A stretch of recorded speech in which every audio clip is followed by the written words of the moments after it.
అందరికీ నమస్కారాలు. వేదిక పైన ఉన్న పెద్దలకి, వేదిక ఈ కార్యక్రమానికి హాజరైనటువంటి సోదరి సోదరమణులందరికీ కూడా నమస్కారాలు.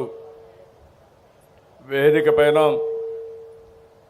సహచర మంత్రివర్గ సభ్యులున్నారు,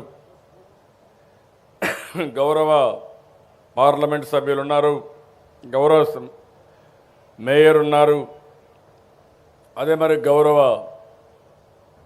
ఎమ్మెల్యేలు ఉన్నారు, అదే మరి అధికార యంత్రాంగం మొత్తం ఉన్నారు, కలెక్టర్ గారు ఉన్నారు, సీనియర్ సెక్రటరీస్ అందరూ ఇక్కడే ఉన్నారు. వీరందరూ కూడా మీకోసం పనిచేస్తున్నారు. ఈ జన్మభూమి కార్యక్రమంలో మీరు ఒకసారి చూస్తే ఈ జన్మభూమి కార్యక్రమం ఒక వినూత్నమైన కార్యక్రమం. 6వ విడత జన్మభూమి కార్యక్రమాలు మనం చేపడుతున్నాం. మనకెన్నో కష్టాలు ఉన్నాయి, కానీ ఈరోజు ఈ ప్రభుత్వం ఒక పట్టుదలతో ఎక్కడికక్కడ అన్ని సమస్యలు పరిష్కారం చేసుకుంటూ ముందుకు పోతున్నాం. మొన్ననే 25 డిసెంబర్న మనం క్రిస్మస్ జరుపుకున్నాం, 1వ తారీఖున న్యూ ఇయర్ జరుపుకున్నాం. అదే మాదిరిగా తొందరలోనే సంక్రాంతి పండుగలు జరుపుకుంటున్నాం. కానీ ఈరోజు మీరు చూస్తే ఈ జన్మభూమి కార్యక్రమం ద్వారా సమిక్షేమ పండుగ కూడా పెద్ద ఎత్తున చేస్తున్నాం. ఇప్పుడే మీరు తమ్ముళ్ళు చూశారు, ఎవరిని మాట్లాడించినా వాళ్ళు చెప్పిన సందేశం మీరు ఒకసారి చూస్తే మేము బ్రహ్మాండంగా పనిచేసుకుంటున్నాం, ప్రభుత్వ సహకారాన్ని తీసుకున్నాం.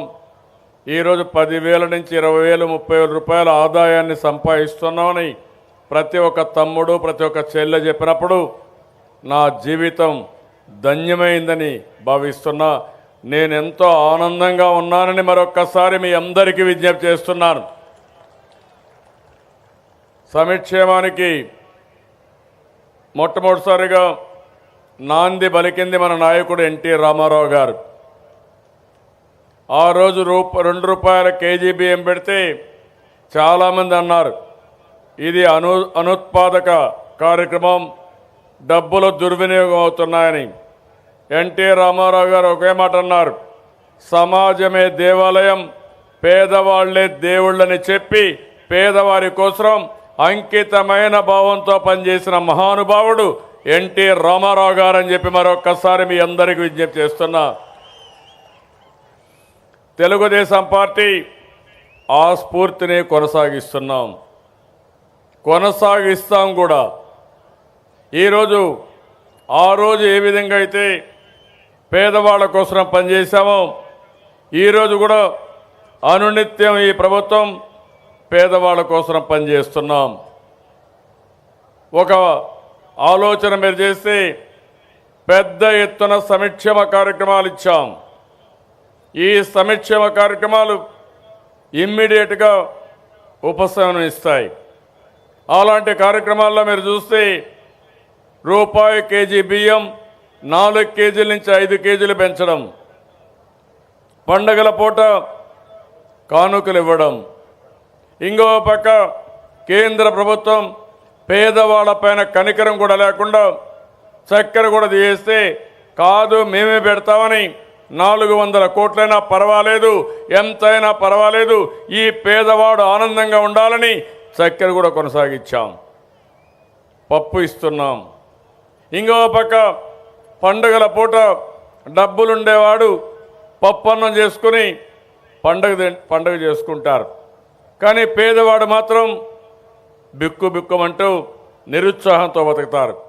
అందుకే నేను ఆలోచించాను, సంక్రాంతి కానుకిచ్చాం, పండగ పూట మీరు పిండి వంటలు చేసుకోవడమే కాదు, అవసరం అయితే డబ్బులుండే వాళ్ళకు కూడా నెయ్యితో భోజనం పెట్టాలని, మీ వంట పెట్టాలని ఈరోజు ఈ కార్యక్రమానికి శ్రీకారం చుట్టాం. ఒక స్ఫూర్తిదాయకంగా ముందుకు పోయాం. ఈ విషయం మీరు గుర్తుపెట్టుకోవాల్సిన అవసరం ఉంది. ఇంకో పక్కన మీరు ఒకసారి చూస్తే ఈరోజు ఒక జీవిత చక్రం, పిల్లలు పుట్టినప్పటి నుంచి చనిపోయే వరకు మీకు చేయూతనివ్వాలని ఈ ప్రభుత్వం ఆలోచిస్తున్నాం. అందుకని గర్భిణీ స్త్రీ ఇప్పుడే నేను చూశాను. గర్భిణీ స్త్రీ గర్భం దాల్చినప్పుడు పౌష్టికాహారం ఇస్తున్నాం. అదే మరిగా తల్లి బిడ్డ ఎక్స్ప్రెస్ పెట్టి ప్రతి ఒక్క ఆడబిడ్డ సేఫ్ డెలివరీ చేసే విధంగా కార్యక్రమాలు చేపట్టి ఎక్కడ కూడా శిశు మరణం కానీ తల్లుల మరణం కానీ లేకుండా చేసే పరిస్థితికి వచ్చాం. అక్కడి నుంచి మీరు చూస్తే ఎలిమెంటరీ స్కూల్ నుంచి లేకుంటే అంగన్వాడీ నుంచి పౌష్టికాహారం పెడుతున్నాం. అదే మరి 1-2 కాకుండా స్కాలర్షిప్లు ఇచ్చాం, మధ్యాహ్న భోజనం పెడుతున్నాం. ఎవరన్నా విదేశాలకు పోవాలంటే విదేశ విద్యకు డబ్బులు ఇచ్చాం. పెళ్ళిళ్ళ కోసం పెళ్లి కానుక తీసుకొచ్చాం. ఎవరైనా ఆకస్మికంగా చనిపోతే చంద్రన్న బీమా తీసుకొచ్చాం. ఇంకో పక్క పేదవాళ్ళందరికీ వృద్ధులు మీరు చూశారు. ఈరోజు పెన్షన్ అయితే 200 రూపాయల నుంచి 1000 రూపాయలు చేశాం. దివ్యాంగుల పెన్షన్ 500 నుంచి 500 చేశాం. ఇలాంటి అనేక కార్యక్రమాలు శ్రీకారం చుట్టాం. ఇంకో పక్క ఎస్సీ ఎస్టీలు ఉంటే ఇబ్బందులు ఉన్నాయని వాళ్ళకు కూడా ఒక పక్కన 100 యూనిట్ల కరెంటు ఉచితంగా ఇచ్చాం. ఇది కాకుండా గ్రామాల్లో మీరు చూడండి, అన్ని గ్రామాల్లో సిమెంట్ రోడ్లు వచ్చాయి, ఎల్ఈడి బల్బులు వచ్చాయి, మరుగుదొడ్లు కట్టించాం, గ్యాస్ ఇచ్చాం. ఒకప్పుడు కరెంట్ వచ్చేది కాదు, ఈరోజు కరెంటు నిరంతరం వచ్చేట్టుగా కరెంట్ ఇచ్చాం. ఇంకో పక్కన ఇంటింటికి త్రాగునీరు కోసం ఒక కార్యక్రమాన్ని చేపట్టి 2 సంవత్సరాల్లో కొళ్ళాయి ద్వారా ఇంటికి నీళ్లు ఇస్తున్నాం. డ్రైనేజ్ వ్యవస్థకు శ్రీకారం చుట్టాం. ఇంకో పక్క కాకినాడలో మీరు చూస్తే కాకినాడని ఒక స్మార్ట్ సిటీగా రూపొందిస్తున్నాం. నేను ఒకటి హామీ ఇస్తున్నా, రాష్ట్రంలో 4 అగ్ర నగరాల్లో మన కాకినాడ ఒకటిగా ఉంటుంది. అన్ని నగరాల కంటే కాకినాడ ఒక సుందరమైన నగరం, బ్రహ్మాండమైన లేఅవుట్. ఇది స్ట్రైట్ రోడ్స్ ఉన్నాయి. ఈరోజు ఇక్కడ ఆర్థిక వ్యవస్థలో ముందుకు పోవాలని కాకినాడని ఒక స్మార్ట్ సిటీగా రూపొందించే కార్యక్రమానికి శ్రీకారం చుట్టాం. ఈరోజు 6వ విడత జన్మభూమిలో మీరు చూస్తే పేదరికంపై గెలుపు సంక్షేమ పథకాల మార్గదర్శిని తీసుకొచ్చాం. దీనివల్ల ఎన్ని కార్యక్రమాలు ఉన్నాయో మీకందరికీ ఒక అవగాహన వస్తుంది. ప్రభుత్వం ఎలాంటి కార్యక్రమాలు ఇస్తున్నాం, దీనికి అర్హత ఏంటి, ఏ విధంగా ఈ కార్యక్రమాలు పొందాలనో ప్రతి ఒక్కరికి అవగాహన ఉండడానికి ఈ యొక్క సంక్షేమ పథకాల మార్గదర్శనం తీసుకొచ్చాం. నా ఆలోచన ఒకటి, పేదరిక నిర్మూలన జరగాలి. తాత్కాలికంగా సంక్షేమ కార్యక్రమాలకు పెద్దపీట వేయాలి. ఇప్పుడే ఆ తల్లిని చూశారు, పిల్లలు పేదరికంలో ఉన్నారు, సరిగా చూడలేరు, వయసు రీత్యా ముసలివాళ్ళు అయ్యారు. అదే సమయంలో అనారోగ్య సమస్యలు వెంటాడుతున్నాయి, ఆర్థిక ఇబ్బందులు వెంటాడుతున్నాయి. అందుకే నేను ఇచ్చే 1000 రూపాయల వల్ల ఆ తల్లి పిల్లలు సరిగా చూసుకుంటున్నారు, మందులు కొనుక్కోగలుగుతా ఉంది, కనీసం చివరి దశలో కష్టాలు తగ్గించి ఆనందంగా బతికే జీవితానికి శ్రీకారం చుట్టింది. అదే 1000 రూపాయలు లేకపోతే రాజీ పడేవాళ్ళు, కానీ కష్టపడేవాళ్ళు. అదే ఈ ప్రభుత్వం యొక్క సిద్ధాంతం అని చెప్పి కూడా నేను మీకు తెలియజేస్తున్నా. నా ఆలోచన మీ అందరూ గుర్తుపెట్టుకోవాల్సిన అవసరం ఉంది. ఈరోజు సంక్షేమ కార్యక్రమాలని పూర్తిగా తీసుకెళ్ళాం. మీ ఖర్చు తగ్గించడానికి అనేక కార్యక్రమాలు తీసుకున్నాం. ఈరోజు హాస్పిటల్లో ఒకప్పుడు పోతే ఏదైనా మీరు టెస్టులు చేయించుకోవాలంటే 100,000 రూపాయలు కట్టేవాళ్ళు. ఎక్కడా బాధ లేకుండా అన్ని ప్రభుత్వ ఖర్చులతోనే ప్రతి ఒక్క హాస్పిటల్లో ఉచిత వైద్య పరీక్షలు ప్రారంభించాం. మీ ఆరోగ్యం కోసం అన్ని హాస్పిటల్ని ప్రక్షాళన చేశాం. 22 సర్వీసుల్ని 22 ఏజెన్సీలు పెట్టి ఎక్కడికక్కడ మెరుగైన ఫలితాలు తీసుకొచ్చాం. ఇంకో పక్క ఊర్లకు కూడా ఈ యొక్క మొబైల్ హెల్త్ క్యాంపులు పంపించాం. పేదవాళ్ళకి ముఖ్యమంత్రి ఐ కేంద్రం ద్వారా కంటి పరీక్షలు చేపిస్తున్నాం. పట్టణ ప్రాంతాల్లో ఉండే ఆరోగ్య కేంద్రాలను ఆధునీకరణ చేసి కార్పొరేట్ హాస్పిటల్కి ఇచ్చి సర్వీస్ స్టాండర్డ్స్ పెట్టి మీకు ఎక్కడికక్కడ మెరుగైనటువంటి ఆరోగ్య వసతులు, ఇంకో పక్క ఎక్కడ కూడా రాజీ పడకుండా ముందుకు పోయాం. ఈరోజు ఎన్టీఆర్ వైద్య సేవ ఉంది. 1200 రోగాలు కవర్ చేస్తున్నాం. 2,50,000 పెట్టాం. ఇప్పుడు మళ్ళీ ఆలోచించాను, ఇది చాలదు, రాబోయే సంవత్సరం నుంచి 5 లక్షల రూపాయలు మీ వైద్య ఖర్చులకి ఇస్తున్నానని చెప్పి కూడా నేను మీకు తెలియజేస్తున్నా. అది కాకుండా ఇంకా పెద్దగా సమస్యలు వస్తే ముఖ్యమంత్రి సహాయ నిధి కింద సహాయం చేస్తున్నాం. ఇలాంటి ఇంకో పక్కన మీరు చూస్తే ఎవరైనా గర్భిణీ స్త్రీలు ప్రభుత్వ హాస్పిటల్లో కాకుండా ప్రైవేట్ హాస్పిటల్లో కూడా ప్రసూతి చేసుకునే అవకాశాలు కల్పించాం.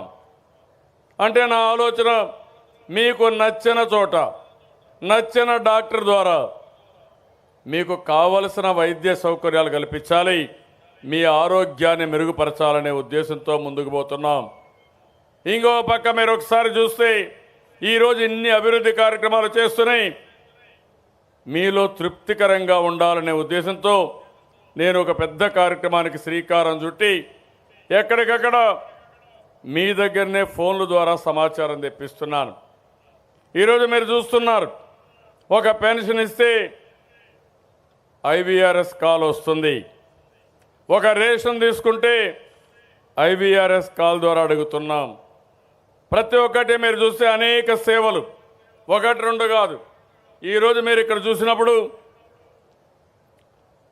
ఓవరాల్గా మీ సాటిస్ఫాక్షన్ ఎట్టుందో తెప్పిస్తున్నాం. రాష్ట్రంలో 75% ఉంటే, జిల్లాలో 75% ఉంటే, ఈ నియోజకవర్గంలో 80% సాటిస్ఫాక్షన్ లెవెల్ ఉంది. ఇది గర్వకారణం, చాలా సంతోషం. ఇంకో పక్క ఆదరణ టూల్స్ అయితే రాష్ట్రంలో 83 ఉంటే, జిల్లాలో 82 ఉంటే, ఇక్కడ 86% ఆదరణ పైన సాటిస్ఫాక్షన్ లెవెల్ ఉంది. నేను అందుకనే ఇక్కడే ఉదయలక్ష్మి గారు ఉన్నారు, వారికి ఒక ఆదేశాలు ఇచ్చాను. రేపు ఎక్కడైనా సరే ఆదరణ టూల్స్ కూడా ప్రభుత్వ ఖర్చుతో నేరుగా మీ ఇంటికి తీసుకొచ్చి మీకు అప్పచెప్పే బాధ్యత చేస్తున్నాం. ఒక్క పైసా రవాణా ఖర్చులు లేకుండా.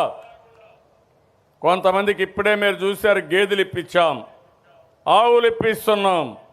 దానికి కూడా మీరు చూస్తే బయట నుంచి తీసుకొచ్చి ఆ గేదెలు ఒక వారం మార్కెట్ యార్డ్లో పెట్టి ప్రభుత్వమే గడ్డేసి దానికి కావాల్సిన ఆహారం అంతా ఇచ్చి కడాను ఫాడర్ ఇచ్చిన తర్వాత ఎంత పాలు ఇస్తుందో అవన్నీ టెస్ట్ చేసి తర్వాత బెనిఫిషరీకి ఇస్తున్నాం. అంటే ఇదే కాదు, మళ్ళీ దానా కింద 50% సహాయం చేసే కార్యక్రమానికి శ్రీకారం చుట్టాం. గోకులం కింద ఎక్కడికక్కడ షెడ్లు కట్టించే కార్యక్రమానికి కూడా శ్రీకారం చుట్టాం. పెన్షన్ అయితే 83% సాటిస్ఫాక్షన్ రాష్ట్రంలో ఉంటే, ఇక్కడ జిల్లాలో 83 ఉంటే, ఈ నియోజకవర్గంలో 86% ఉంది. చంద్రన్న బీమా 94 రాష్ట్రంలో ఉంటే 94 జిల్లా, 93% ఇక్కడ ఉంది. రేషన్ 80 రాష్ట్రంలో ఉంటే 82 జిల్లాలో ఉంటే 84% ఈ నియోజకవర్గంలో ఉంది. దీనికి నేను గర్వపడుతున్న అన్ని పారామీటర్లు మీరు బాగా ముందుకు పోయారు. ఇంకో పక్కన పెళ్లి కానుక 96% రాష్ట్రం, 90% జిల్లా, 94% ఇక్కడ. అన్నా క్యాంటీన్ పేదవాళ్ళ భోజనం కోసం, పేదవాడు ఎవడైనా కూలికి పని పోతే క్యారీర్ మోసే పరిస్థితి.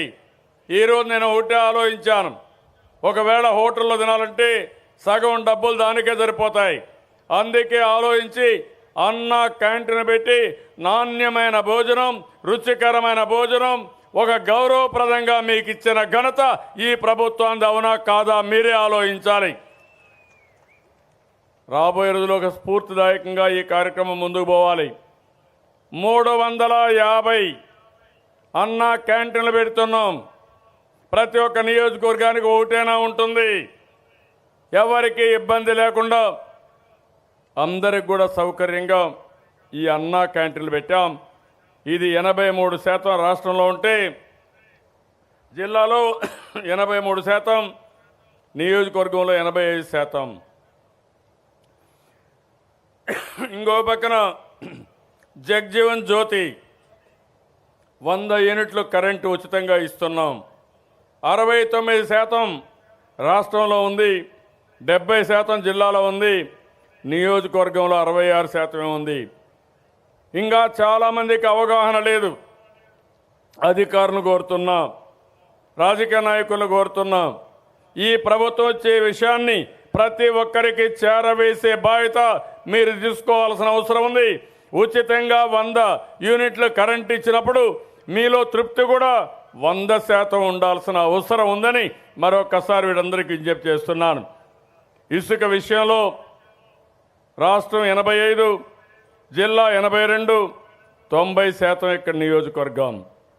ఇంకో పక్క లిక్కర్ బెల్ట్ షాపులు 72% రాష్ట్రం, జిల్లా 74, ఇక్కడ 62%. పట్టణ ప్రాంతం ఇసుక లేదని బాధ ఉంటుంది. దీన్ని కూడా కలెక్టర్ గారు శ్రద్ధ పెట్టాల్సిన అవసరం ఉంది. డ్రింకింగ్ వాటర్ అయితే 70% రాష్ట్రంలో ఉంటే 76% జిల్లా ఉంటే ఇక్కడ 75. ఇంకో పక్క ఈపీడీసీఎల్ పవర్ సెక్టర్లో 77, 77, 86. మధ్యాహ్న భోజనం 67, 66, 70. 108 సర్వీసులు 80, 80, 85. ముఖ్యమంత్రి ఆరోగ్య కేంద్రాలు 75, 72, 67. అన్న అమృతహస్తం ఎవరైతే బిడ్డలుండే తల్లులకు ఇచ్చేది 91, 89, 93. అన్న అమృతహస్తం గర్భిణీ స్త్రీలకు ఇచ్చేది 92, 91, 88. బాలామృతం 92, 90, 87. యువనేస్తం 80, 81, 83. తల్లి బిడ్డ ఎక్స్ప్రెస్ 82, 84, 78. ఎన్టీఆర్ వైద్య సేవ 88, 89, 90. సంచార చికిత్స చంద్రన్న 75, 74, 100. ఇంకో పక్కన ఎన్టీఆర్ రూరల్ హౌసింగ్లో ఇక్కడ లేదు. అదే మరి ఇక్కడ అర్బన్ హౌసింగ్ అయితే నా దగ్గర డీటెయిల్స్ లేవు, కానీ రూరల్ హౌసింగ్లో ఉంటే కూడా బాగానే వచ్చాయి. అంటే మీరు ఒక విషయం గుర్తుపెట్టుకోవాలి. ఈరోజు నా ఆలోచన ఒకటి, సంక్షేమ కార్యక్రమాలు పెట్టడం ఎంత ముఖ్యమో ఈ సంక్షేమ కార్యక్రమాలు మీకు అందడం కూడా అంతే ముఖ్యం. అందుకని మీరు చూస్తూ ఉంటారు. నేను ఒకసారి సంక్షేమ కార్యక్రమం పింఛన్ ఇచ్చినా, బీమా ఇచ్చినా మళ్ళా మీకు ఫోన్ వస్తుంది. సక్రమంగా అందిందా, టెక్నాలజీ సమస్య ఉందా, ఇచ్చిన వ్యక్తి ప్రవర్తన బాగుందా లేదా అని మిమ్మల్ని అందరిని అడుగుతున్నాం. ఈరోజు జన్మభూమి ఉంది. జన్మభూమిలో మీరు చూస్తే అనునిత్యం నేను పర్యవేక్షిస్తున్నాను. చీఫ్ సెక్రటరీ గారి అధికార యంత్రాంగం కూడా శ్రద్ధ పెట్టారు.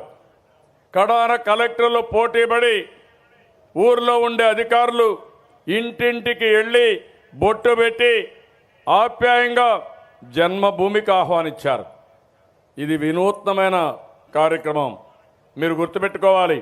మేము మీ ఇంటికి వచ్చి అడిగితే మీరు కూడా ఆలోచించాల్సింది, ఇది మీకోసరం, సమాజం కోసరం, భావితరాల భవిష్యత్తు కోసరం ఈ జన్మభూమి కార్యక్రమాలు పెడుతున్నాం. ఈ జన్మభూమిలో ఈరోజు కాకినాడ ఉంది. కాకినాడ ఏ విధంగా అభివృద్ధి అవుతుంది, సంక్షేమ కార్యక్రమాలు ఇప్పుడు చదివినిపించాను. అన్ని దిక్కల్లా చదివినిపిస్తాం.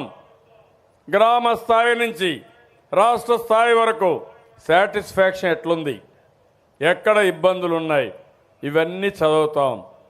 అదే మరి దీనివల్ల ప్రతి ఒక్క అధికారిలో ఒక బాధ్యత పెరుగుతుంది, జవాబుదారీతనం పెరుగుతుంది. ఈ రికార్డు కంటిన్యూగా ఉంటుంది. ఈరోజు నేను మనస్ఫూర్తిగా అభినందిస్తున్నా అధికార యంత్రాంగం బాగా పనిచేస్తున్నారు. ఇంత తృప్తి ఉందంటే దానికి కారణం అధికార యంత్రాంగం. దీనికి గట్టిగా చప్పట్లు కొట్టి మీరందరూ అభినందించాలి. ప్రజాస్వామ్యంలో పనులు చేసేది అధికారులు, వాళ్ళ దగ్గర పని చేయించేది ముఖ్యమంత్రిగా నా బాధ్యత. మీరందరూ ఓట్లేశారు, మీరందరూ కూడా నా దగ్గర నుంచి ఒక మంచిని కోరుకుంటారు, మీ భవిష్యత్తును ఆకాంక్షిస్తారు. అలాంటి కార్యక్రమాలకు మేము రూపకల్పన చేశాం. అదే సమయంలో రాజకీయ నాయకులు ఉన్నాం, మంత్రులు ఉన్నాం, ఎమ్మెల్యేలు ఉన్నారు, ఎంపీలు ఉన్నారు, మేయర్ కానీ స్థానిక సంస్థల నాయకులు ఉన్నారు. ఎక్కడికక్కడ కార్యక్రమాలపైన మేము పర్యవేక్షించాలి, ఎక్కడికక్కడ కార్యక్రమాలకు రూపకల్పన చేయాలి. అదే సమయంలో అధికార యంత్రాంగం ఎవరైతే అర్హులున్నారో అందరి అర్హులకు న్యాయం చేయాలి. ఈరోజు ఒక మాట చెప్పాను, ఇంకా అక్కడక్కడ స్టాచ్యురేషన్ పాయింట్కి పోలేదు. రేషన్ కార్డులు కానీ, పింఛన్లు కానీ, ఇండ్లు కానీ అవన్నీ తీసుకొని మరుసటి రోజే 2 రోజుల్లోనే అర్హులైతే అందరికీ న్యాయం చేయమని స్పష్టమైన ఆదేశాలు ఇచ్చి జన్మభూమిలో వచ్చిన పనులకి జన్మభూమి లోపలనే పరిష్కారం చేస్తున్నామని చెప్పి కూడా నేను మీకు తెలియజేస్తున్నా. అది ఈ ప్రభుత్వం యొక్క సమర్థత, పేదవాళ్ళ పట్లుండే ఆప్యాయత, ఒక పట్టుదల. అందుకే మీరు కూడా ఆలోచించాలి. ఊరికే పనులైపోవు, కష్టపడితే అవుతాయి. ఈరోజు ఇంకో పక్క నేను ఒకటి ఆలోచించాను, తాత్కాలికంగా సంక్షేమ కార్యక్రమాలు ఉండాలి, నిరంతరం సంక్షేమ కార్యక్రమాలు ఉండాలి. అదే సమయంలో దీర్ఘకాలిక ప్రయోజనాలు కూడా కాపాడాలి. మీ ఆదాయం ఎట్లా పెంచాలనో ప్రతి ఒక్క ఇంటికి 10,000 రూపాయల ఆదాయం చెప్పాను. ఇప్పుడే 2-3 మహిళలు మాట్లాడారు, ఒక మైనారిటీ మహిళ మాట్లాడింది. నేను ఒక 10,000 రూపాయలు సంపాదిస్తున్నాను, నా భర్త ఒక 7,000 రూపాయలు 8,000 రూపాయలు షాప్లో పనిచేస్తాడు, కుటుంబం బాగా జరుగుతుందని. ఇంకొక అమ్మాయి చెప్పింది ఆదరణ కింద, మా భర్త ఆటో డ్రైవర్గా ఉండి 9,000 రూపాయలు సంపాదిస్తాడు, నేను కుట్టు మిషన్ పెట్టుకొని 11,000 రూపాయలు సంపాదిస్తున్నాను, 20,000 రూపాయల ఆదాయం వచ్చింది. ఒక తమ్ముడు చెప్పాడు, ఒక కెమెరా పెట్టుకొని డబ్బులు సంపాదిస్తున్నాడు. అదే నేను కోరుకుంటున్నా. ప్రతి ఒక్కరికి సంక్షేమ కార్యక్రమాలు ఇచ్చాం. తదుపరి స్థాయికి మీరు ఎదగాలి. ఎదగాలంటే ఇంట్లో కూర్చొని 10,000 రూపాయలు సంపాదించుకునే కార్యక్రమానికి శ్రీకారం చుట్టించాం. ఈరోజు మీరు గుర్తుపెట్టుకోవాల్సింది, ప్రతి ఒక్క వ్యక్తికి ఒక పని ఉండాలి. మన ఆరోగ్యం బాగుండాలంటే ఇంట్లో గమ్మన కూర్చుంటే మన ఆరోగ్యం బాగుండదు. ఇనుము కూడా ఎక్కడనే వేసి పెడితే అది తుప్పు పట్టిపోతుంది. దాన్ని వాడితే దాని యొక్క శక్తి మనకు ఉపయోగపడుతుంది. మనిషి కూడా అంతే. మీరు కూడా ఏమాత్రం పని చేయకుండా కబుర్లు చెప్పుకుంటూ ఇంటి దగ్గరనే కూర్చుంటే మీకు అనారోగ్య సమస్యలు వస్తాయి. అదే సమయంలో మీకు కూడా ఉపయోగపడరు. లేనిపోని సమస్యలు వచ్చి అనేక సమస్యలతో సతమతమయ్యే పరిస్థితి వస్తుంది. అందుకే నేను ఆలోచిస్తున్నాను, రాష్ట్రంలో ప్రతి ఒక్క వ్యక్తికి పని కల్పించాలని. మీరు ఉత్పత్తి చేసే వస్తువులు మన రాష్ట్రంలోనే కాదు, వేరే రాష్ట్రాలకు, వేరే దేశాలకు కూడా ఎగుమతి చేసే పరిస్థితికి వస్తాం. ఇప్పుడు ఎంఎస్ఎంఈ పార్కులు పెట్టాం, నియోజకవర్గానికి ఒకటి పెట్టాం. మీరు తయారు చేసే వస్తువులు, నాణ్యమైన వస్తువులు, నాణ్యమైనటువంటి పరికరాలు ఇచ్చాం. మీరు తయారు చేసిన తర్వాత అవసరమైతే దాన్ని టెస్ట్ చేయడానికి ఎంఎస్ఎంఈ పార్కులో పెట్టి అక్కడనే మేము ఒక అనుసంధానానికి శ్రీకారం చుడుతున్నాం. బ్రాండింగ్ కానీ, క్వాలిటీ కానీ, అదే మరి ఎక్కడెక్కడ పంపించాలనో వాళ్ళందరినీ పిలిపించి మార్కెటింగ్ ఫెసిలిటీస్ కూడా ఏర్పాటు చేస్తాం. కొంతమంది ఇంట్లోనే చేశారు, కుట్టు మిషన్లు పెట్టారు, పని చేసుకుంటున్నారు.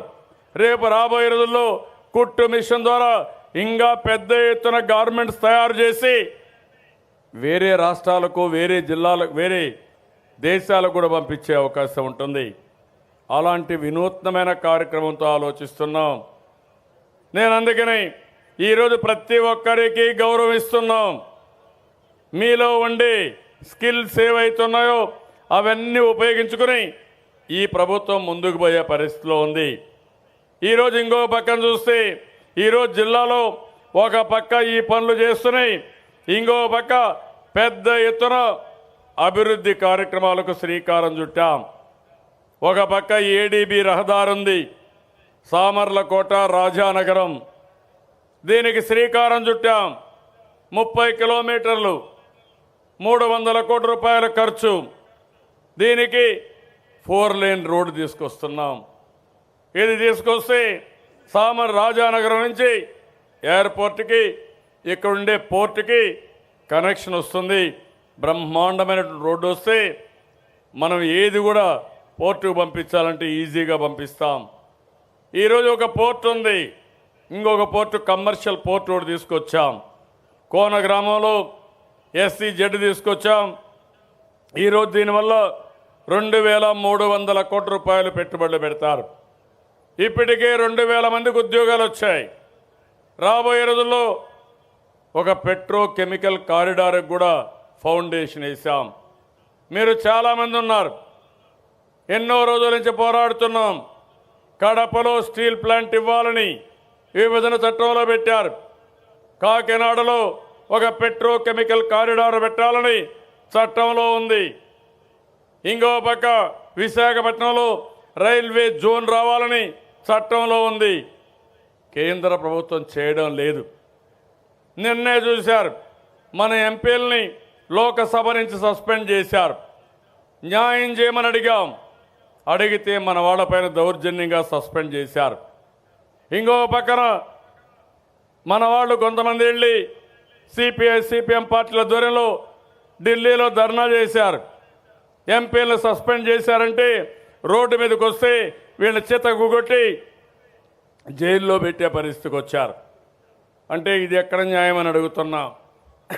ఇదేనా ప్రజాస్వామ్యం అని అడుగుతున్నాను. ఈరోజు మనం ఆలోచించాం, ఈ ప్రభుత్వం ముందుకు రాలేదు. అందుకే ఆలోచించి పెద్ద ఎత్తున ఈరోజు మీరు ఇవ్వకపోయినా మేమే పెట్రోకెమికల్ కారిడార్ పెట్టుకుంటామని ముందుకు పోయే పరిస్థితికి వచ్చాం. వాళ్ళు పెట్టుంటే 32,000 కోట్లు పెట్టేవాళ్ళు.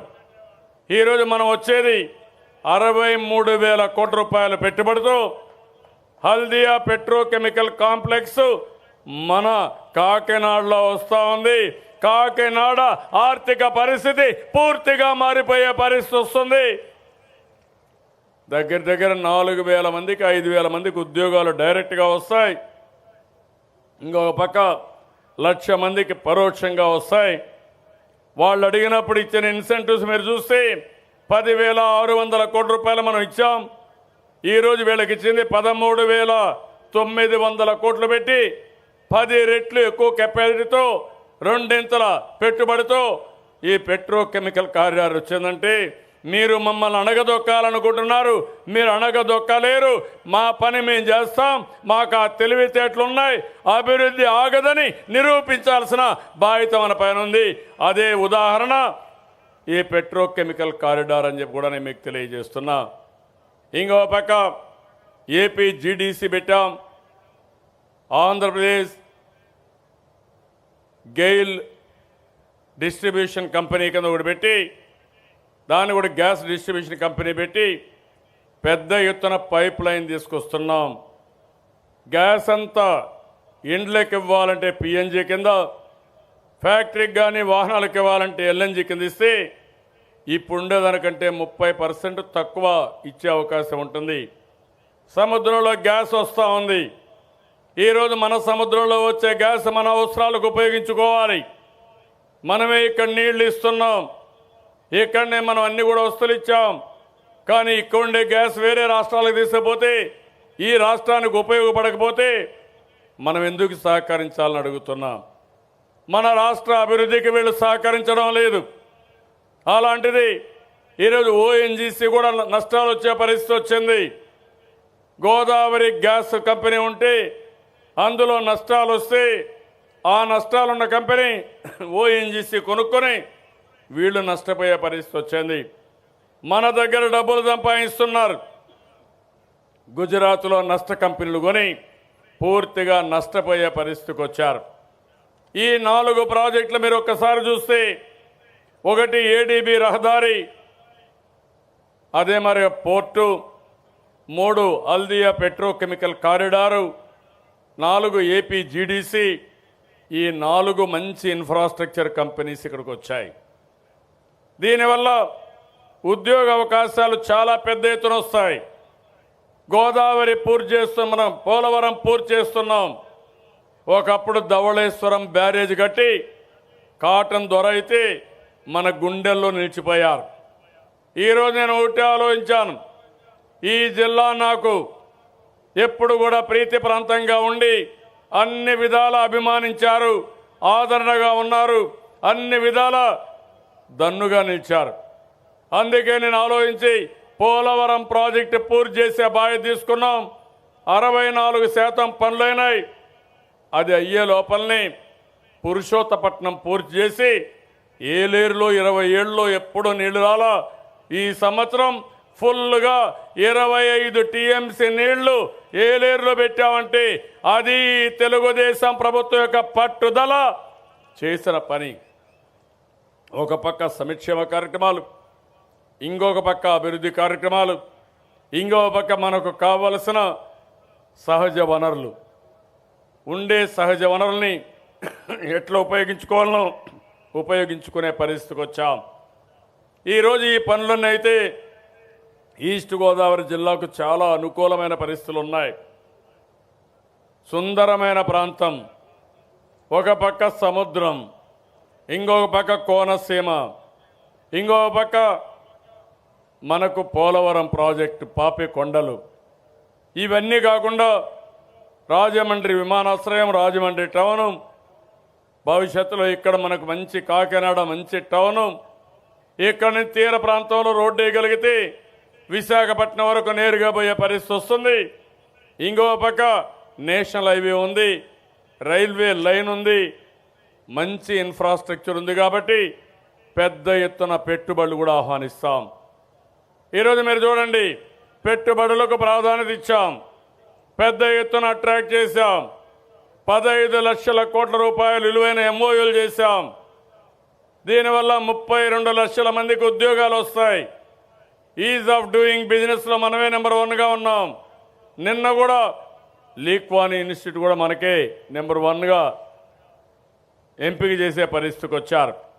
అందుకే ఈరోజు నేను మిమ్మల్ని అందరినీ ఒకటే కోరుతున్నా, ఈ కార్యక్రమం ఒక ఉదాత్తమైన కార్యక్రమం. 2014లో విభజన జరిగిన సమయంలో మీరంతా ఆవేదన పడ్డారు, భయభ్రాంతులయ్యారు, ఎట్ట బతుకుతామని భయపడ్డారు. కానీ నేను ఒకే మాట చెప్పాను, నేను మీకు అండగా ఉంటాను, అధైర్యపడద్దండి, మిమ్మల్ని పూర్తిగా ఆదుకుంటాను. మీ కష్టాలుంటే నా భుజస్కంధాలపైన మోస్తాను తప్ప ఏ ఒక్కరు కూడా బాధపడకుండా మిమ్మల్ని చూసుకుంటామని చెప్పి దాని ప్రకారం ఈరోజు కార్యక్రమాలు చేశాం. ఒకప్పుడు 2014 కంటే ముందు రాష్ట్రం ఎట్లుంది, మీకు ఏ విధంగా సంక్షేమ కార్యక్రమాలు వచ్చాయి, ఈరోజు ఏ విధంగా ఉందో ఒక్కసారి బేరీ చేసుకోవాల్సిన అవసరం ఉంది. ఎక్కడ కూడా అక్కడికి ఇక్కడికి పొంతన లేకుండా చేశాం. 24,000 కోట్ల రూపాయలు రైతు రుణ విముక్తి చేశాం. 10,000 రూపాయల చొప్పున 10,000 కోట్లు మా డాక్రా సంఘాలకి పెట్టుబడి నిధి కింద ఇచ్చాం. సంక్షేమ కార్యక్రమాలు అన్నీ చేశాం. గర్భిణీ స్త్రీ దగ్గర నుంచి చనిపోయే వరకు, మహాప్రస్థానం వరకు అన్ని కార్యక్రమాలు చేశాం. విలేజ్ల్లో, టౌన్లో అంతా ఇన్ఫ్రాస్ట్రక్చర్ డెవలప్ చేశాం. ఇప్పుడు నేను ఒకటే మిమ్మల్ని కోరుతున్నా, కేంద్ర ప్రభుత్వం మన మీద చిన్న చూపు చూశారు, అన్యాయం చేశారు, నమ్మక ద్రోహం చేశారు. ఇప్పుడు మనల్ని అటాక్ చేసే పరిస్థితికి వచ్చారు. మొన్న మన ఎమ్మెల్యేల పైన, ఎంపీల పైన ఐటీ దాడులు చేసి, ఈడీ దాడులు చేశారు. భయపడతారని బెదిరించాలని చూశారు. మనం భయపడలేదు. దానితో ఈరోజు డైరెక్ట్గా ప్రధానమంత్రి ఎదురుదాడి చేస్తున్నాడు. నిన్న మొన్న మాట్లాడాడు, ఏదో వాళ్ళు డబ్బులు ఇచ్చారని. మీరు ఎక్కడ డబ్బులు ఇచ్చారని అడుగుతున్నా. పోలవరానికి డబ్బులు ఇచ్చారా? పెట్రోకెమికల్ ఫ్యాక్టరీ పెట్టి మీ మాట నిలబెట్టుకున్నారా? కడపలో స్టీల్ ప్లాంట్కి ముందుకు వచ్చారా? వెనుకబడిన ప్రాంతాలకు డబ్బులు ఎందుకు ఇవ్వలేదని హైకోర్టు ప్రశ్నిస్తే మీ సమాధానం ఏంటని అడుగుతున్నా. రైల్వే జోను రానియకుండా అడ్డుపడే పరిస్థితికి వచ్చారు. అదే సమయంలో నా ఆలోచన ఒకటే, వీళ్ళు అడ్డుపడినా వదిలిపెట్టాం, రాష్ట్రాన్ని అభివృద్ధి చేసుకుంటామని ముందుకు పోతున్నాం. మన దగ్గర కొన్ని అపోజిషన్ పార్టీలు ఉన్నాయి తమ్ముళ్ళు, మీరందరూ ఆలోచించాలి. ఒకటి జగన్మోహన్ రెడ్డి, మొన్నటి వరకు కోడి కత్తి, ఇప్పుడు సిబిఐ కత్తి. అవునా కాదా మీరే చెప్పండి. నరేంద్ర మోడీ సిబిఐ కత్తి మెడ మీద పెట్టాడు, దాంతో వణికిపోతున్నాడు. ఆయన ఏం చెప్తే అది చేస్తాడు, ఊడిగం చేయమంటే రెడీగా ఉన్నాడు. ఇంకో పక్క కేసీఆర్ని చూడండి, 54% ఆదాయం ఉండే రాష్ట్రాన్ని అక్కడ వదిలిపెట్టి, ఆస్తులు అక్కడ వదిలిపెట్టి 46% ఆదాయం పెట్టుకుని 58% మనం చేస్తున్నాం. మనతో అభివృద్ధిలో పోటీ పడలేక మనల్ని దెబ్బతీయాలని ఈరోజు జగన్మోహన్ రెడ్డి జపం చేసే పరిస్థితికి వచ్చాడు. నిన్నే పేపర్లో ఈరోజు చూసుంటారు మీరు, అక్కడ మిగిలిన గడియారాలన్నీ ఇక్కడికి పంపించారు డిస్ట్రిబ్యూషన్కి. ఏం తమ్ముళ్ళు చూసారా? దీనికంటే లాలూచి ఏముందని నేను అడుగుతున్నా. మనం ఓడిపోతామని ప్రధానమంత్రి గారు మాట్లాడుతున్నారు. అసలు మీ విషయం ఏంటని నేను అడుగుతున్నాను. నా విషయం మీరు మాట్లాడుతున్నారు. నేను ప్రజలకు న్యాయం చేశాను, సంక్షేమం ఇచ్చాను, అభివృద్ధి చేశాను, అన్నిట్లో నెంబర్ 1గా ఉన్నాం. నేనే ఓడిపోతానంటే మీరేమైనా అడ్రస్ ఉంటుందా? మీకు డిపాజిట్లు వస్తాయా? మీరేం చేశారు దేశానికి అని అడుగుతున్నా, నిలదీస్తున్నా. ఏం తమ్ముళ్ళు ఏమైనా చేశారా? మీకు కేంద్రం వల్ల లాభం వచ్చిందా? మీకు ఒక్క పని అయిందా? మీకు కష్టాలు వచ్చాయి. పెద్ద నోట్ల రద్దు ఏమైంది తమ్ముళ్ళు? అసలు బ్యాంకులో డబ్బులు లేవు, బ్యాంకులు దివాలా తీశాయి. జిఎస్టీ, చిన్న వ్యాపారస్తులందరూ దెబ్బతిన్నారు. రూపాయి విలువ పడిపోయింది. రాఫెల్, మనల్ని అవినీతి మాట్లాడతాడు. రాఫెల్లో పెద్ద ఎత్తున అవినీతి చేసి, యుద్ధ విమానాల్లో కూడా అవినీతి చేసిన మీరు మమ్మల్ని గురించి మాట్లాడతారు. ఈ రాష్ట్రం నీతివంతమైన రాష్ట్రం, తక్కువ అవినీతి ఉండే రాష్ట్రాల్లో 3వ రాష్ట్రం. మీరు మమ్మల్ని బెదిరించాలనుకుంటున్నారు, బెదిరించలేరు. నేను ఒకటే చేశాను, టెక్నాలజీ మీరు సొంతానికి ఉపయోగించారు. నేను ప్రజల కోసం, ప్రజల తృప్తి కోసం అన్ని పనులు చేయడానికి నేను ఉపయోగిస్తున్నాను తమ్ముళ్ళు. అది ఆయనకు మనకు తేడా. భవిష్యత్తులో ఒకటి ఆలోచించాను, ప్రతి ఇంటికి ఒక స్మార్ట్ ఫోన్ ఇస్తా. ఒక మంత్రం మీకు ఇది, ఏ పని కావాలన్నా దర్జాగా మీరు స్మార్ట్ ఫోన్లో నాకు చెప్పచ్చు. నేను కూడా తిరిగి మీకు చెప్తాను, ఏం చెల్లమ్మా నువ్వు ఈ పని అడిగావు, ఈ పని అయ్యింది, ఈ పని ఈ రీజన్ వల్ల కాలేదని రియల్ టైంలో మళ్ళా మీకు చెప్పే పరిస్థితి వస్తుంది. ఓసారి ఒక పని చేయాలంటే నేను ఒపీనియన్ పోల్ పెట్టి 1 గంటలో మళ్ళా మీ అందరి అభిప్రాయాలు తీసుకొని నేను ఆ పని చేసే పరిస్థితి వస్తుంది. ఈరోజు 25,000 మందితో టెలికాన్ఫరెన్స్ తీసుకున్నాను జన్మభూమి అధికారులందరితో. వాళ్ళు నేను అడిగాను ఒక క్వశ్చను, మీరందరూ జన్మభూమిలో వెళ్ళారు, ప్రజల స్పందన ముందు కంటే బాగుందంటే 92% బ్రహ్మాండంగా ఉందని చెప్పే పరిస్థితికి వచ్చారు. ఇంకొక మాట అడిగాను, మీరు గ్రామాలకు వెళ్తున్నారు, ప్రజల దగ్గరికి వెళ్తున్నారు, మీకు ఆనందంగా ఉందా? ప్రజలతో మమేకమయ్యి ప్రజా సమస్యల పరిష్కారం చేసినటువంటి 98% మేము ఆనందంగా ఉన్నామని అధికారులు చెప్పారంటే శభాష్, వాళ్ళని మనస్ఫూర్తిగా అభినందిస్తున్నానని చెప్పి కూడా నేను మీకు తెలియజేస్తున్నా.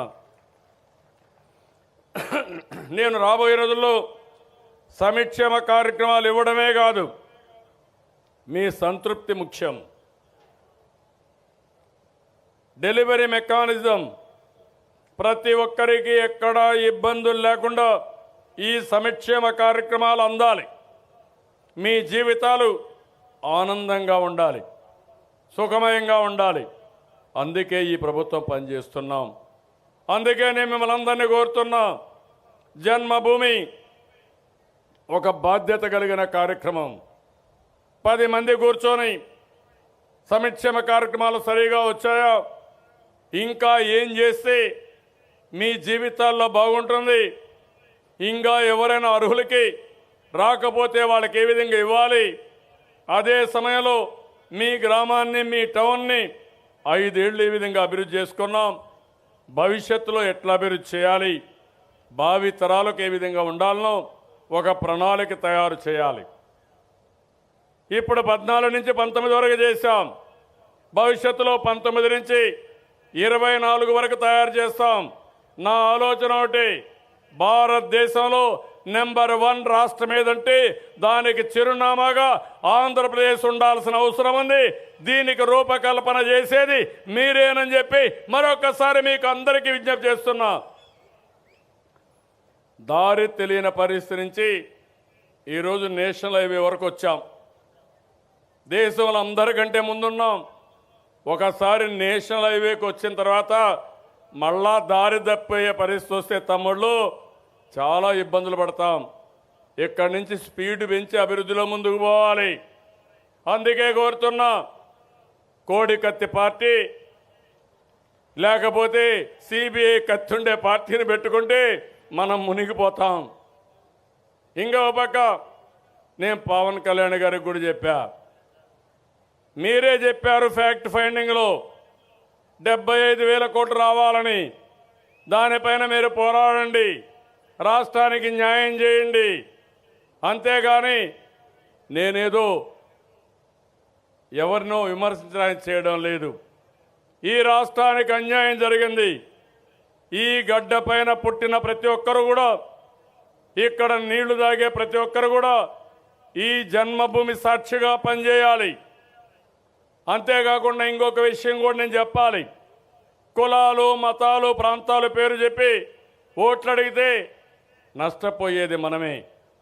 కులం ఓటే లేదు, కులం వల్ల అభివృద్ధి కాలేదు, కులం వల్ల సంక్షేమం రాలేదు.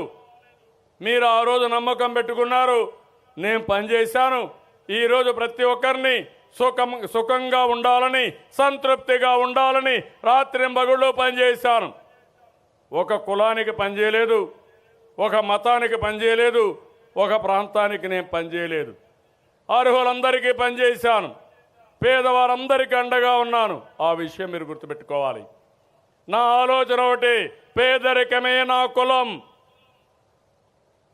సమాజంలో ఎవరైతే ఇబ్బందుల్లో ఉంటారో, ఒక రైతు కానీ, ఒక వెనుకబడిన వర్గం కానీ, ఒక షెడ్యూల్ కులం కానీ, ఒక షెడ్యూల్ తెగలు కానీ, మా ఆడబిడ్డలు కానీ, వారికి అండగా నేనుంటా, చేయూతనిస్తా.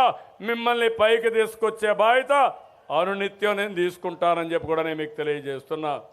ఇప్పుడు 10,000 రూపాయల ఆదాయం చెప్పాను, అది అయినాక 20,000 రూపాయల ఆదాయం ఎట్లా రావాలి, 30,000 ఎట్లా రావాలి, 50,000 ఎట్లా రావాలో ఆలోచిస్తాను తప్ప నాకు వేరే ఆలోచన లేదు. అందరినీ పైకి తేవాలి. నా కుటుంబం కోసం నేను పనిచేయాల్సిన అవసరం లేదు. నా జీవితం 5 కోట్ల ఈ రాష్ట్ర ప్రజలకి అంకితం చేస్తా, రాత్రింబగళ్ళు పనిచేస్తా. ఎంత సంక్షేమాన్ని ఇస్తే అంత ఆనందపడతా. నేను ఎక్కడా వ్యక్తిగత విలాసాలకు పోలేదు, వ్యక్తిగత జీవితానికి పోలేదు. 24 గంటలు మిమ్మల్ని ఆలోచిస్తున్నా. 4.5 సంవత్సరాలు ఆలోచించా, శాశ్వతంగా ఆలోచిస్తా. ఇప్పటి నుంచి మీరు నన్ను గురించి, ఈ పార్టీ గురించి కూడా ఆలోచించాలి.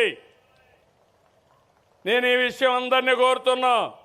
ఒక్కొక్క వ్యక్తి 5 బెనిఫిట్లు, 10 బెనిఫిట్లు తీసుకున్నారు, అభివృద్ధిలో భాగస్వాములయ్యారు, సంక్షేమాన్ని పొందారు. అయితే ఈరోజు నేను కోరేది, నాకు అండగా మీరు ఉండాలి. 5 కోట్ల మంది ప్రజలు అండగా ఉండి చేయూతనిస్తే మళ్ళీ తిరిగి మీ అభివృద్ధి కోసం, మీ సంక్షేమం కోసం పనిచేస్తా. మీరు నిర్మోహమాటంగా చెప్పండి, ఎక్కడన్నా కార్యక్రమాలు సరిగా లేకపోతే అవి నేను చేస్తాను. ఎక్కడన్నా కార్యక్రమాలు బాగా జరుగుతూ ఉంటే ఇంకా ఎక్కువ చేసుకోవాలంటే అవి కూడా ఇవ్వండి. అన్ని వర్గాలకు ఇవ్వండి. అన్ని వర్గాలకు సమన్యాయం చేసే బాధ్యత తీసుకుంటాం. దేశంలో ఎక్కడా లేని విధంగా, ప్రపంచంలో ఎక్కడా లేని విధంగా టెక్నాలజీ ఉపయోగిస్తున్నాం. దీనివల్ల 5 కోట్ల మందిని నేను సమాచారం తెప్పించుకోవాలంటే గంటలలోనే అయిపోతుంది. ప్రతి ఒక్క ఇంటికి 15 MPPSతో ఫైబర్ గ్రిడ్ ద్వారా టీవీ కనెక్షన్ ఇస్తున్నాం. ప్రతి ఒక్కరికి స్మార్ట్ ఫోన్ ఇస్తాం. మీరు ఏది కావాలన్నా ప్రపంచంలో ఉండే నాలెడ్జ్ మొత్తం మీ ఇంటికి తీసుకొచ్చి ఇస్తాం. మీ ఫోన్లో పెడతాను. ఏం చేయాలన్నా గైడ్ చేస్తాం. తద్వారా మీరు నాకు చేయాల్సింది ఈ ప్రభుత్వానికి అండగా ఉంటే మనం జీవితాల్లో కూడా శాశ్వతంగా వెలుగు వస్తుంది. ఆత్మ గౌరవాన్ని పెంచుకుంటూ ఎన్ని ఇబ్బందులు వచ్చినా పైకి తీసుకొచ్చే బాధ్యత ఈ ప్రభుత్వాన్ని చెప్పి మరొక్కసారి మీ అందరికీ హామీ ఇస్తూ ఈరోజు సంక్షేమ పండుగ. ఇంకా ఎక్కువ సంక్షేమ కార్యక్రమాలు చేయాలి, చేస్తాం. పేదవాడికి అండగా ఉంటాం. అదే సమయంలో శాశ్వతంగా పేదరిక నిర్మూలన చేసి నిరంతరం అట్టడుగు నుండే వ్యక్తులకి చేయూతనిస్తాం, అండగా ఉంటాం. మీరు కూడా నిండు మనసుతో ఆశీర్వదించమని ఈ సంక్షేమ పండుగ రోజున సంక్రాంతి పండుగ కంటే ముందు జనవరి 1 తర్వాత వచ్చిన పండుగ ఈ సంక్రాంతి పండుగ. ఈ సంక్షేమ పండుగ, ఈ సంక్షేమ పండుగ రోజున మీరు ఆలోచించాలి. శాశ్వతంగా ఈ సంక్షేమ కార్యక్రమాలు ఉండాలంటే, మీ జీవితంలో ఆనందం ఉండాలంటే మీరందరూ భాగస్వాములు కావాలి. ప్రతి ఒక్క గ్రామంలో బాధ్యతతో జన్మభూమి కార్యక్రమానికి రావాలి. ప్రభుత్వం ఏం చేస్తుందో అర్థం చేసుకోవాలి. మీరు ఇంకా మెరుగైన ఫలితాలు రావాలంటే మీ సూచనలు కూడా ఇవ్వాలి. ఇవన్నీ కూడగలుపుకొని మళ్ళా ఒక విజన్ తయారు చేస్తామని చెప్పి తెలియజేసుకుంటూ నాకు ఒక తృప్తి, ఒక ఆనందం. రాష్ట్రం మొత్తం 5 సార్లు జన్మభూమిలో లేనటువంటి స్పందన 6వ జన్మభూమికి వచ్చింది. ఎక్కడా లేని స్పందన ఉందంటే ఈ ప్రభుత్వం చేసిన పనులకి మీరిచ్చే గౌరవం, మీరిచ్చే రికగ్నిషన్. చాలా సంతోషం. అన్ని వర్గాలని ఆనందంగా పెట్టాలని ముందుకు పోతున్నాం. అది చాలా వరకు చేశాం, ఇంకా నిరంతరం చేస్తామని చెప్పి తెలియజేసుకుంటూ ఈరోజు ఈ కార్యక్రమానికి వచ్చిన మిమ్మల్ని అందరినీ పేరు పేరున మనస్ఫూర్తిగా అభినందిస్తూ అందరికీ నమస్కారాలు. జై హింద్, జై జన్మభూమి. వార్తావాణి న్యూస్ ఛానల్ ఎప్పటికప్పుడు రాజకీయ, సినీ విశేషాలు, స్పోర్ట్స్ మరియు సాంకేతిక పరమైన మరెన్నో విషయాలను మన ముందుకు తెస్తుంది. మరింత సమాచారం కొరకు వార్తావాణి న్యూస్ ఛానల్ ని సబ్స్క్రైబ్ చేయండి.